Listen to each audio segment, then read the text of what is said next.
Welcome to Democracy Now!, democracynow.org, the War and Peace Report. I'm Amy Goodman.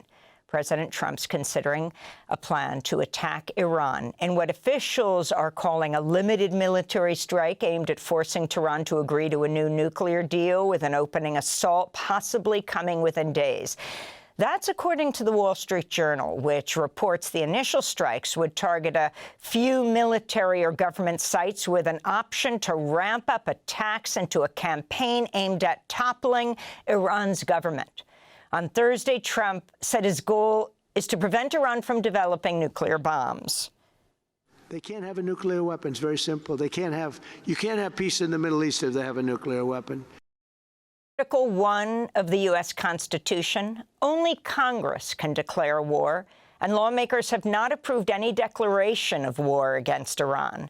Congress members Ro Khanna and Thomas Massie have promised to force a House vote on a bipartisan war powers resolution next week, after Congress returns from recess. President Trump's threats to attack Iran came as he hosted heads of state and other officials from nearly 50 countries for the inaugural meeting of the so-called Board of Peace, Trump's new initiative to create an alternative to the United Nations. Trump vowed to provide $10 billion in U.S. funds to the board, even though Congress has not approved any such spending, and has named himself the group's chairman for life. Among Trump's board key proposals is to turn Gaza into an upscale seaside resort with gleaming skyscrapers and entirely new cities. Later in the broadcast, we'll speak with Jeremy Scahill of DropSite News about Iran, Gaza, and the so-called Board of Peace. In the occupied West Bank, a Palestinian-American teenager has died of his injuries after he was shot by an Israeli settler Wednesday in a village near Ramallah. According to relatives, 19-year-old Nasrallah Mohammed Jamal Abu Siam was fired on as he tried to stop Israeli settlers from raiding his village to steal sheep. At least 11 U.S. citizens have been killed by Israeli soldiers and settlers since 2022. Meanwhile, the Committee to Protect Journalists reports dozens of Palestinian media workers held in Israeli prisons since October 2023 have been beaten, starved, and subjected to rape and other sexual violence. The committee reviewed testimony and evidence from 59 Palestinian journalists, finding strikingly consistent reports of physical assaults, forced stress positions, sensory deprivation, sexual violence, and medical neglect. The journalists lost an average of 52 pounds in Israeli prisons. Most of them were held under Israel's so-called administrative detention policy, never charged with any crime. In Sudan, a group of UN experts has determined evidence of atrocities carried out by the paramilitary Rapid Support Forces during the siege of the city of al-Fasher show the, quote, hallmarks of genocide, unquote. The fact-finding mission said it collected evidence of deliberate starvation and denial of humanitarian assistance, as well as mass killings, rape, torture, and forced disappearances since the RSF captured the key city in Sudan's Darfur region last year. The report outlines 3 acts of genocide, including the killing of members of a protected ethnic group. The UN also expressed alarm following reports that over 50 civilians were killed, including children, in a series of strikes this week carried out by the RSF and Sudanese army in 4 states across Sudan. Police officers in England have raided Royal Lodge in Windsor to search the former home of the former Prince Andrew. He's the disgraced former prince and brother of King Charles, who was previously stripped of his royal title over his close ties to the late serial sex traffickers Jeffrey Epstein and Ghislaine Maxwell. Andrew was in police custody for 11 hours after his arrest Thursday morning. Police are investigating whether he committed misconduct in public office by sharing confidential government documents with Epstein while serving as UK trade envoy, a breach of the Official Secrets Act. Andrew's arrest was applauded by survivors of Epstein and their loved ones. He was arrested on his 66th birthday. This is Sky Roberts, the brother of Virginia Giuffre, who died in May of an apparent suicide 3 years after she settled a lawsuit in which she accused Andrew of sexually abusing her as a teenager at Epstein's properties. I think we're very hopeful that this is the start of the domino effect. This is where the house of cards starts falling. And, kudos to the UK for taking the first step, for saying, you know what, we are going to arrest somebody who is held to one of the highest esteems out there, somebody who was a former prince. On Thursday, Microsoft founder Bill Gates canceled his planned keynote address at an AI summit in India, just hours before he was scheduled to speak, amidst growing scrutiny over his ties to Epstein, and as the news broke of the former Prince Andrew being arrested in London. In France, investigators have reopened an investigation into several public figures tied to Epstein, including his close accomplice, Jean-Luc Brunel, a model scout and alleged sex trafficker. Brunel died in a French jail cell in 2022 while awaiting trial on charges he raped children and trafficked women and girls to Jeffrey Epstein.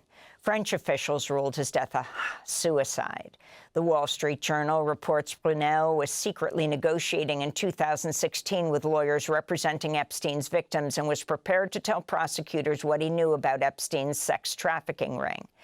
In an email to attorney Kathy Rumler that year, Epstein said he discovered Brunel was planning to go to the U.S. Attorney's Office the following week, and one of Brunel's friends had, quote, asked for $3 million so that Jean-Luc would not go in, unquote. It's not clear whether Brunel ever received that payment, but Brunel did not cooperate with prosecutors, and Epstein remained free for another 3 years. In Washington, D.C., Democratic lawmakers are calling for President Donald Trump to be held accountable for his close ties to Epstein, whom Trump once called a terrific guy and a lot of fun to be with, unquote. On Thursday, workers unfurled a giant banner of Trump's face on the facade of the Justice Department headquarters.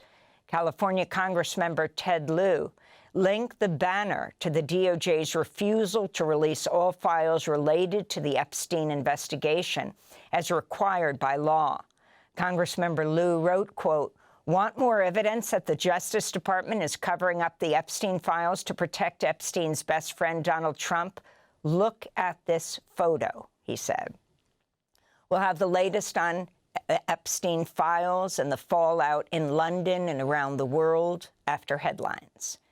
A federal judge has dismantled much of Trump's policy to indefinitely detain immigrants. The ruling by California U.S. District Judge Sunshine Sykes came as part of a class action lawsuit and throws out an earlier decision by the Board of Immigration Appeals that had backed Trump's practice of denying bonds and indefinitely jailing thousands of immigrants with no criminal records. Sykes denounced the Trump administration as shameless for refusing to grant bond hearings to immigrants despite her prior court order to do so.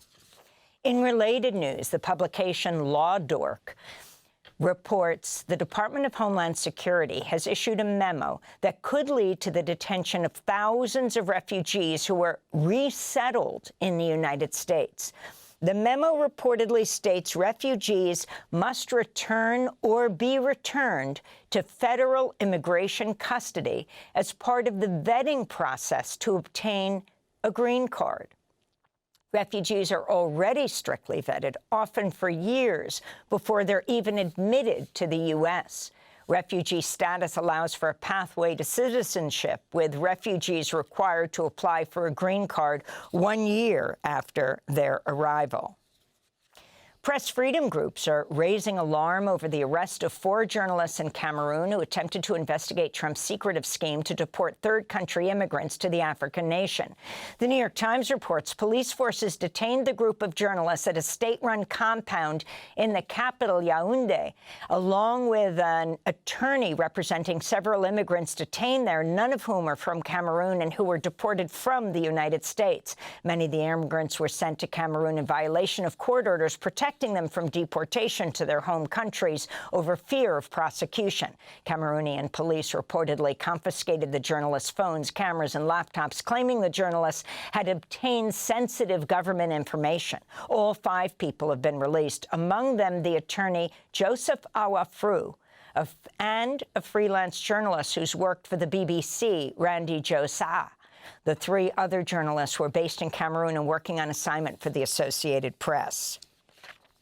Federal prisons will no longer provide gender-affirming care to incarcerated trans people. That's according to the Marshall Project, which reported the Bureau of Prisons released its new policy Thursday. Under the new rule, trans people will no longer have access to gender-affirming surgery, hormone care, clothing, or toiletry items that align with their gender identity. Hormone therapy will reportedly be replaced with prescription medications for depression and other mental health conditions, many of which are caused by hormone withdrawal, including suicidal ideation. Advocates have vowed to fight Trump's latest attack on the trans community, as they say this policy threatens the life of hundreds of people who were receiving gender-affirming care in federal prisons. And Vermont Independent Senator Bernie Sanders is rallying support for a proposed wealth tax in California. The ballot measure would see California residents worth $1 billion or more pay a one-time tax of 5% to offset the cost of looming federal cuts to health care while funding public education and food assistance. It would affect roughly 200 billionaires worth more than $2 trillion. On Wednesday, Senator Sanders rallied wealth tax supporters in Los Angeles, arguing the billionaire class no longer sees itself as part of U.S. society. Like the oligarchs of the 18th and 19th centuries, the kings and the queens and the czars, these guys literally believe that they have the divine right to rule and are no longer subject to democratic governments. Starting right here in California.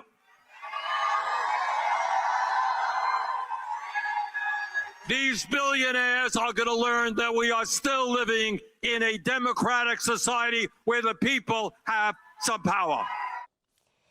Billionaires, including Palantir founder Peter Thiel, have poured millions of dollars into campaigns aimed at defeating the wealth tax. Last year, Palantir reportedly earned $1.5 billion and paid zero federal income tax. California Governor Gavin Newsom, a likely contender for the Democratic Party's 2028 presidential nomination, opposes the idea, arguing it's already led wealthy residents to move from California.